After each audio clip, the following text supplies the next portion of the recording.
Hello there.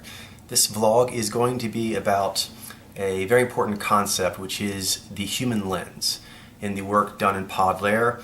And as a part of that, it's proof of concept and the ability of humans to be able to see that proof of concept. We have to talk about the human lens.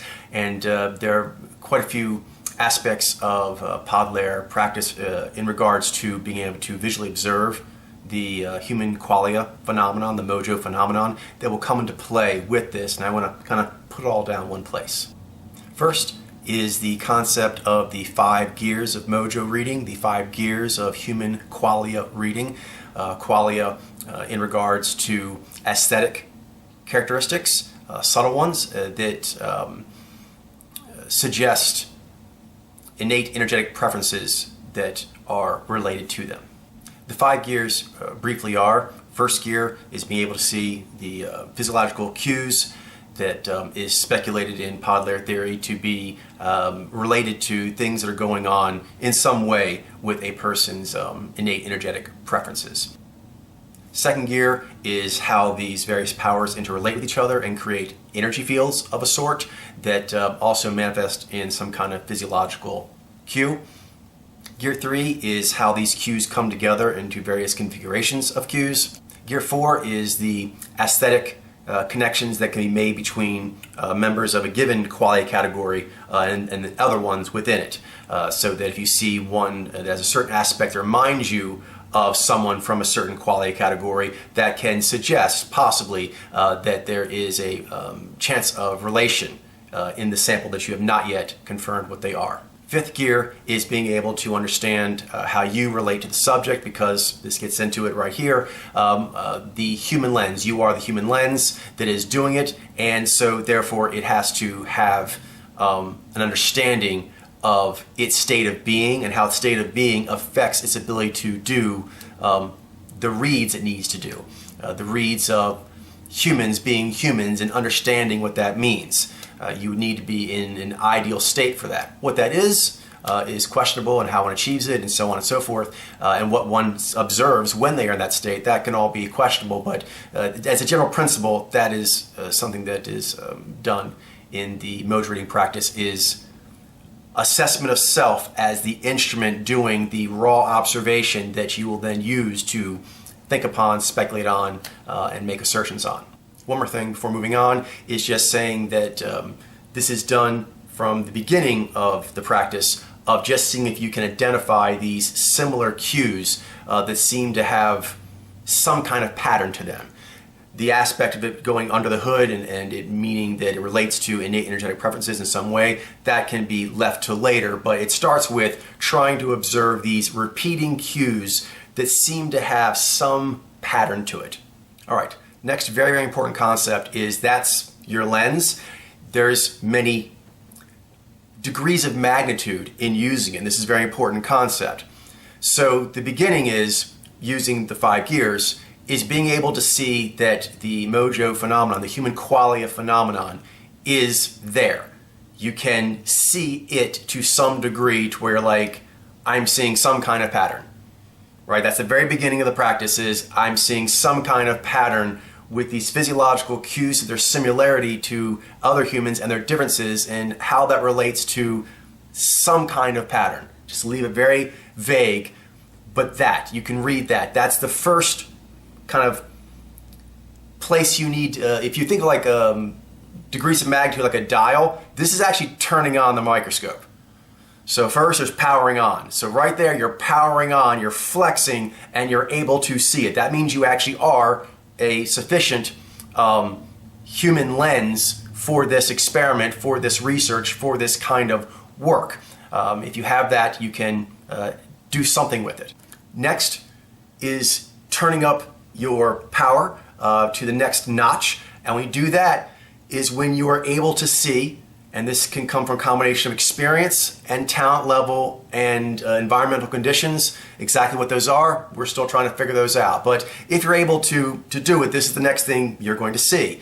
You're going to actually see when you flex, it's like a power flex, like just magnitude of resolution, magnitude of zooming in, or whatever. So in this case, flex and you're seeing more of the pattern as one thing. And when you do that, there will be the point of it's repeating. Whatever it is, whatever it means, this visual pattern, there do seem to be some sort of categories of physiological cue looks. And it's repeating a lot.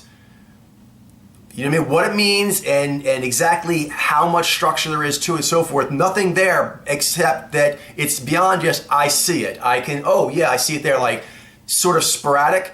You're able to see it consistently enough and start to expand that lens enough that you're like, it's that thing, like VIs. Okay, first you're like, okay, I'm seeing VIs or any cue. If you can see any cue, that's like you're powered on.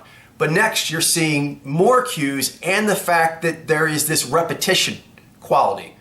There's a repetition in how they are combined. There's a repetition in how they look. Like if you can see VIs, if that's one of the things you can see, you're now, because there's like level of sophistication in each one. So there's like, you can actually see the various powers. If you can even see one power or one energy field, then you're powered on. But that order of magnitude can then be developed more so that you actually eventually can see sometimes, some places, somewhere, and some people, all 8 powers, all 10 energy fields. All right, but if you can do any of them at all, you're on. But there's orders of magnitude within orders of magnitude. So that's your first major click on, is any power or energy field, but you could continue like filling that out. You go up the next order of magnitude, now you're seeing the repetitiveness. You're looking at different cultures, different ages, different genders sometimes, different careers, all kinds of different things, and you're like, whatever it is you can see, like V. But yeah, I can see V lots of places. That thing. It's a thing, and I'm seeing it lots of places. That's another order of magnitude. Next, order of magnitude is there is some kind of mathematical, sort of geometric, balanced structure to it. We can go, in that lateral there and kind of talking more firmly about how many of these categories are there and how many combinations of categories are there and so on and so forth.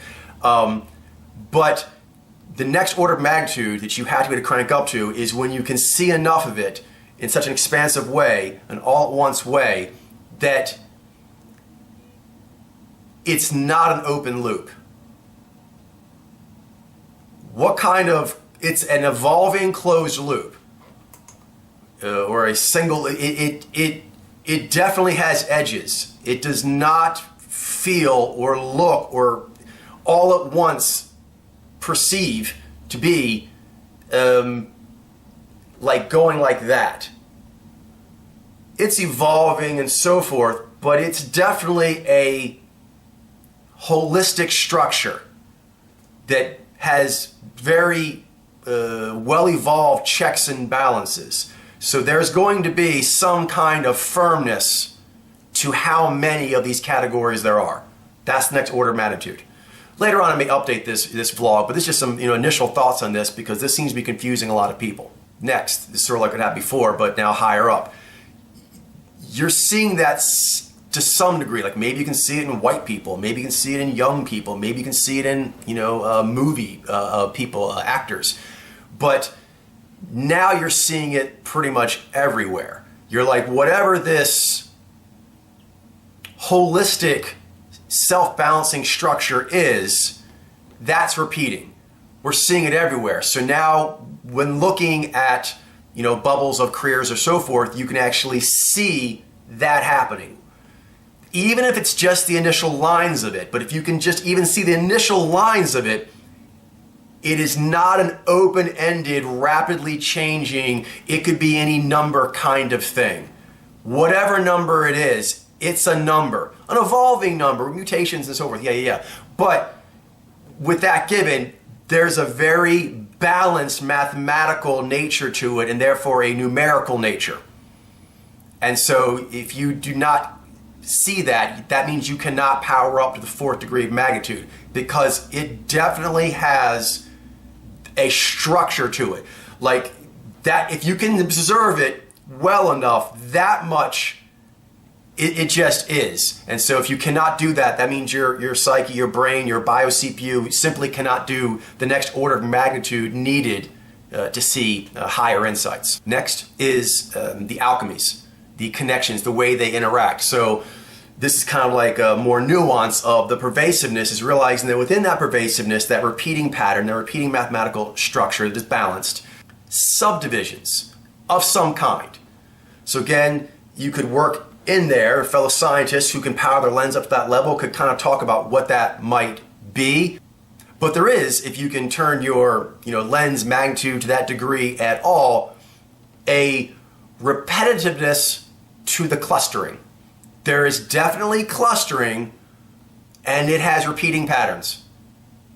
That much.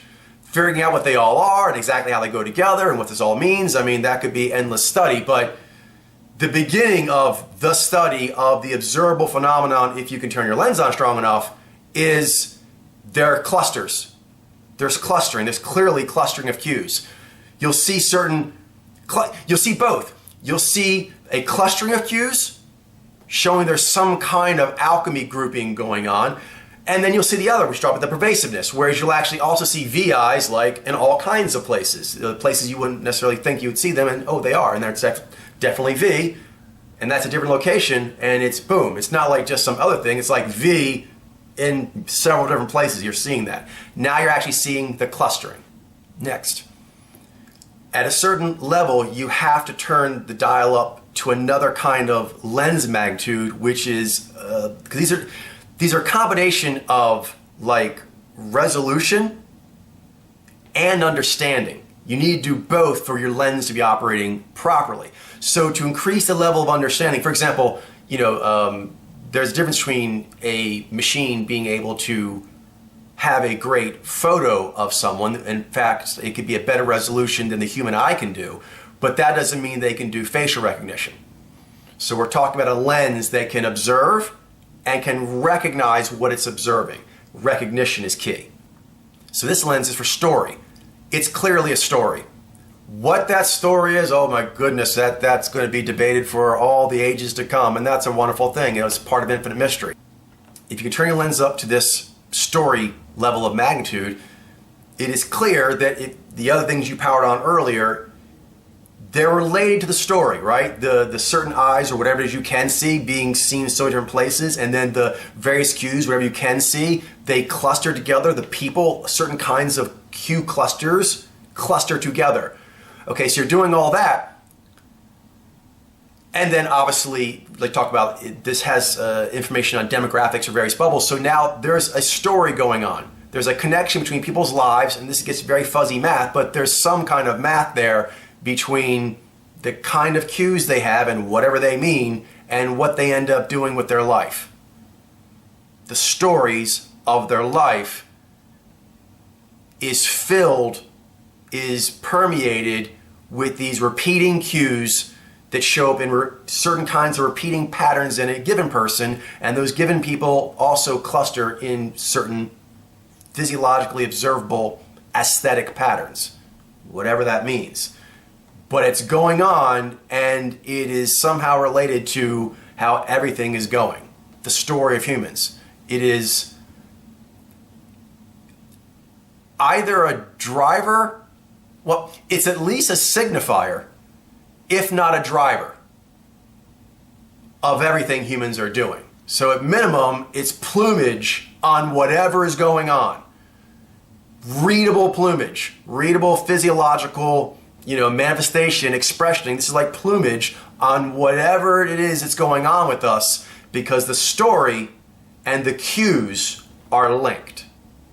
The next degree of magnitude is being able to not just see that there's a story and the different aspects of it, where, oh, I see that, but be the story of the species. Be the species and be able to think in what-if questions. Yes, that ability is part of you being the human lens. sufficiently powered for this.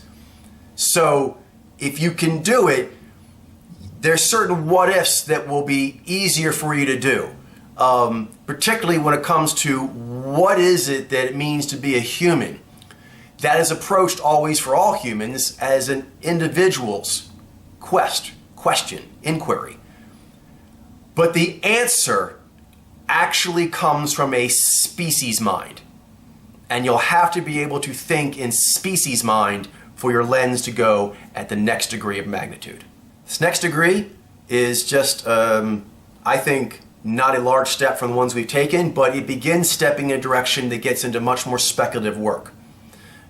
But it is crucial, and that is the ability to see, for example, that when a person of cues you can recognize, there's certain cues you can see repeating. When you track those cues, there's certain behaviors, like micro behaviors, like the micro expressions on the face. There's also things they're doing, things they're thinking, things they're saying, things they're holding, right? Things they're looking at in those moments with the physiological cues that you can see, whatever that is. So in seeing that is this: there is something under the hood, because it's linked to behaviors. There's things that happen with the cheeks, with the mouth, with the eyes, the general aspect they have, and then how those aspects change, right? You can see the aspects changing when they're talking in certain circumstances, but yet the qualia of that cue still has a certain range to it, and then when it moves into different areas of that aesthetic range, there are some kind of behavioral connection. We'll keep that really open-ended. But there is a consistent, for example, I'm looking at different people I've blogged with over the years, done hangouts with, and I see certain patterns they have of eyes drifting or their cheeks emoting up in the cheeks or not, or whether or not it's more when they're talking or when they're back. And so I can see them going to one cue, and there's certain behaviors that I observed over years that when they go left with their eyes, they're doing more of this. When they go right with their eyes, it's different. In fact, you can look back at videos. We can do all these videos that are up here, and we can just look at you, and we can actually make a case for some kind of connection between the repeating patterns of the eyes, the aspects of the eyes, the mouth, the cheeks, what they're doing, in what combination, when, and behavior. Some kind of connection to under the hood, psychological, whatever, something to do with how we are thinking and being is actually coming out, and the cues are a signifier of some part of it. But right there are several degrees of magnitude. Now, we have to talk a bit about how this relates to maybe other things that might give context. So, in fields what I call macro, where they look at the big stuff, you got your Hubble telescope looking at outer space, there is different kinds of conversation you have. Conversations about what is known from the past, about speculations in the future, but then also looking at the best, most current direct data. Okay, so if you're talking about what is beyond the near solar system,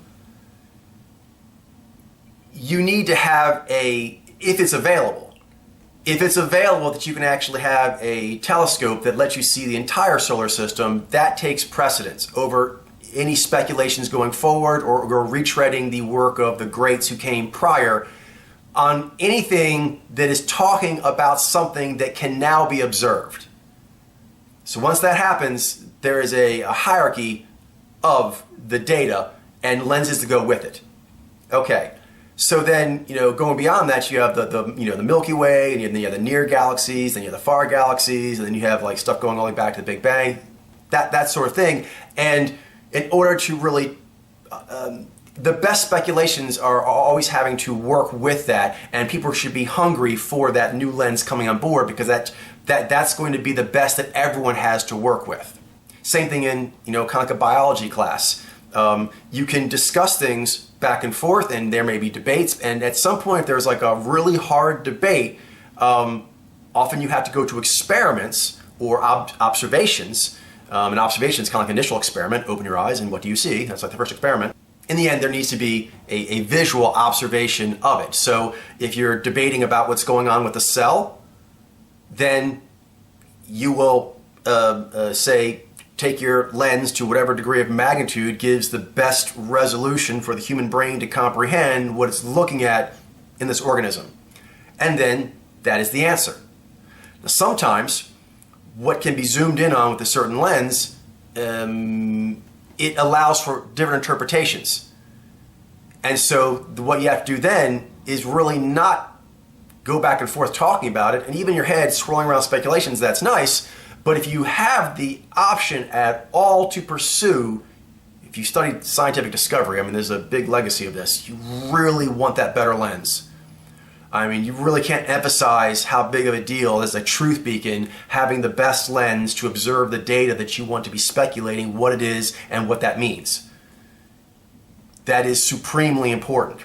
I think it really is, because it's the only thing that points you in the best directions, and it's the only thing to prove whether or not the directions you went in were right or wrong. So if there is that debate, you actually say bust out your telescope or microscope and let's actually zoom down and look at it, and there will be that clean, it is what it is. The lens will just zoom in, everyone go, oh, it's 3 people, not 2. Oh, those chromosomes look like this. Oh, that's how that works. Okay, there's blood types. All right. Why isn't there an infinite amount of blood types? Why aren't blood types like wine? There's a finite amount, but there's a lot of variation. No, not really. So those things get kind of answered by lenses.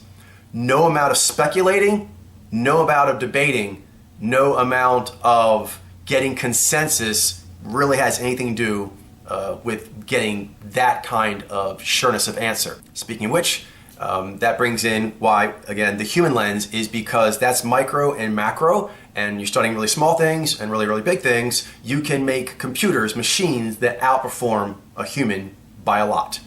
But there's still a kind of lens work that humans are the best at. And this has to do with facial recognition. There are other things too, but that's a big one. The human eye connected with the human brain is like the best thing out there of actually recognizing faces and recognizing emotions faces are having and what the meaning between different people in an image means. Our lens observing and recognizing what we're observing, we are the best at certain things, and it very much relates to this work. So this brings up an uncomfortable subject, and that is the fact that not everyone is going to be able to have the same lens or access to the same lens. There's just different levels in talent, different levels in work ethic, or different talents or different options, resources as far as having a non-distracted life. So lack of distraction, ability to really motivate oneself, and just natural talent at doing it. That's going to determine the lens. Whereas in other places, there can be one lens, and if the classroom has even one lens, everyone can use that same lens and they get that power. Here, everyone has to use their own lens because that's directly connected to the understanding.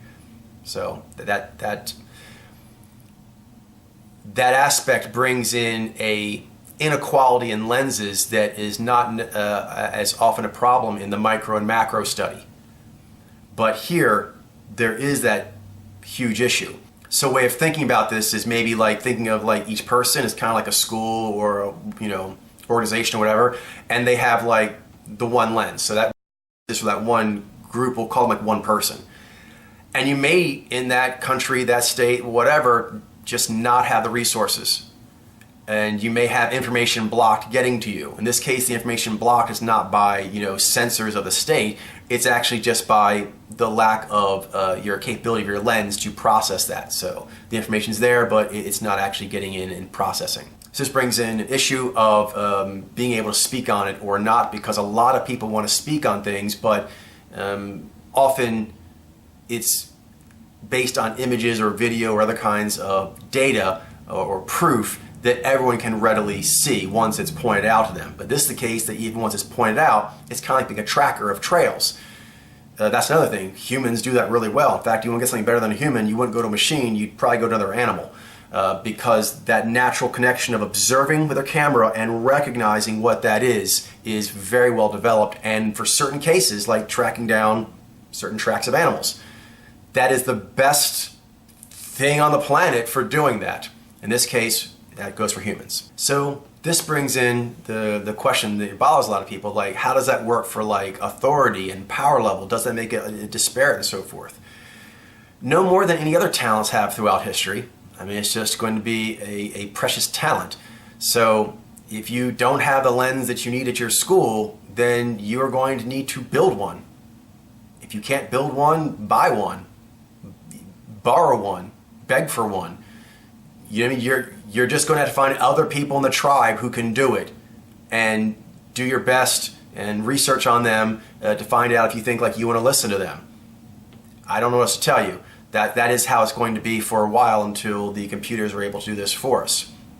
And I've explained why it is. You can disagree with it, but that's how it is. A good analogy is you realize that throughout history, there's not been a lot of people in each tribe that were the trackers. It's a small amount of them. And a lot of humans being where they are today was the rest of the tribe recognizing like they can see enough tracks to recognize this person can read tracking better. And so we're going to go with that because they give benefit. They bring us to game. They bring us to things that we would not have found on our own. So we trust that they have some kind of tracking ability greater than ours, and it is for the help of the tribe. So that's been a thing that's shown up frequently in humanity's history, is the specialization of different humans. But part of that is the fact, specialization in talent, even though you don't want to get all on unqualia. Okay, but I mean, humans do come built with at least differences. We'll leave it at that. So people benefit from the ability to do tacit skills where only a small portion of the tribe is doing that, but the rest of them trust in them because they bring them good things, and they also trust that I can see enough of tracks. I've seen some tracks that I can see them getting fainter, and I trust that you actually can see those because you pointed me out to the clearer tracks. So I believe that I have provided that. Even my harsh critics now, a lot of them still acknowledge I am seeing some kind of repeating aesthetic pattern that means something. There's probably something possibly important to it. Okay, I brought you to that. By tracking physiological cues, I have proven myself to be a superior tracker to you all because I pointed this out. And now you can see it for yourself. Not as good as me, but enough to see a lot of you, even ones that don't like me now and want to disparage me, still can see, yes, there is a repeating pattern there that means something. Okay, that acknowledgement by my harsh critics now still puts me in that category of I'm some kind of tracker who has better abilities in this regard, and so therefore there needs to be an acknowledging of how that transfers. This last point is to do with people who work with this and a complaint that can be done because this is very challenging, and that is for those who are talented, hardworking, and undistracted. It's still going to be very challenging. Very few people will be able to do it. And so therefore there are reactions people have whenever they're faced with that kind of work in any field. Trying to get out of the work and then complaining about lack of performance. Saying that is the fault of the lens or the methodology for grinding better lenses. So two complaints that are heard a lot are, one, I don't see it. And that's because their lens has not even powered on. They have not been able to flex it into even just an on position, an on flexing of what am I looking at in human physiological cue aesthetic qualia. Flex. The other complaint is they've gotten that far, it's on to some of one of the lower degrees of magnitude, but then why don't I go up higher, and why does going up as much as I'm going up take so long? Why doesn't it go faster? Well, it's because the work hasn't been done. So I just have to say this. I have been clear from the beginning about the importance of media, of looking at it, movies, TV shows, news, whatever, lots of interviews, things of this nature, and how much volume you need to do and how much you need to discuss it, particularly what you're seeing. What you're seeing, the tracking of it, not what it means in the higher theories, what it might mean from more under the hood, but talking about what you're seeing like a tracker would. Like a tracker tracks lots of animals and lots of terrains at lots of different times of day and seasons of the year. And they do a lot of hours and they do a lot of talking with other people or to themselves about what they're seeing. And the meaning flows from that. But the primary drive, if you want to figure out what the animals are doing, is tracking the tracks enough volume-wise and enough in depth of magnitude of understanding. If you want to do this work, you'll have to get over things that I hear people saying a lot, which is, for example, I talk in visual terms, but they tend to talk in more words, speculation, conjecture, descriptive stuff. That actually is a sign that there's an avoidance of doing what needs to be done. You have to pay. You have to pay either with your own effort or finding other people who have the effort and talent. You got to do one or the other. You have to have the effort and talent yourself or get it from someone else. But some way you need to get that lens on. And so you have to watch out for things that are trying to avoid powering up that lens by modifying all kinds of other things on your character that really doesn't change your core level and move the adventure forward the way you need to. There's certain core things you'll have to do, and no amount of side adventures is going to get you past that. Only that will. You should be consuming a huge amount of media and talking about what you're seeing a lot. That should be a main thing, and you want to develop that kind of linguistics. I've not been seeing people doing it.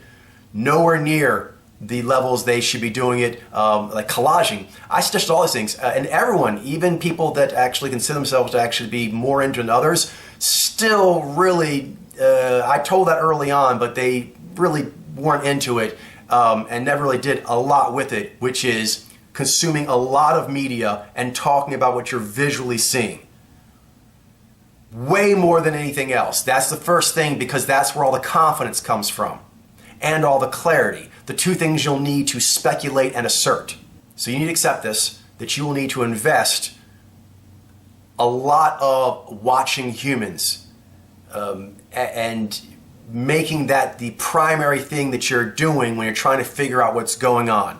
It should, hours-wise, be way more than you talking about stuff to other people or just thinking up stuff in your head or wandering around doing other activities while this plays in the background. Those are fun things to do too. I like doing those as well, but you need to be doing the tracking more than anything else.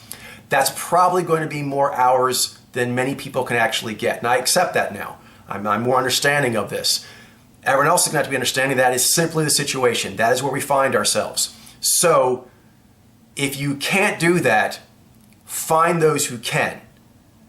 And understand that as much as you want to think and play out and say to other people stuff, this case is a tracker first case.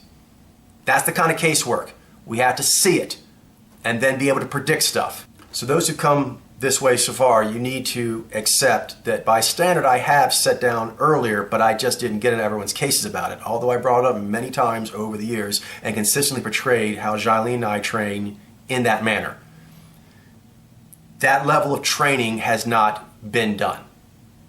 And there has been a clear resistance to that kind of and level of training. I understand there's only so much hours in the day, but that is what it is. So for this character class, and to be able to do the other stuff it does, like speculating and talking and asserting and so forth, that needs to come first from its primary tracking ability. And right now, besides myself and Jailene, no one is training like a tracker. And so you'll need to actually rein in your speculations and opinions and assertions based on that lack of ability, because right now trackers are the lenses for humanity. They're the ones that are going to see it because they can track the best. This is what I will be dedicating myself and my life going forward. I'm going to keep doing the other things, the speculating and the talking about it and so forth, writing things down, but really making the driver, the tracking.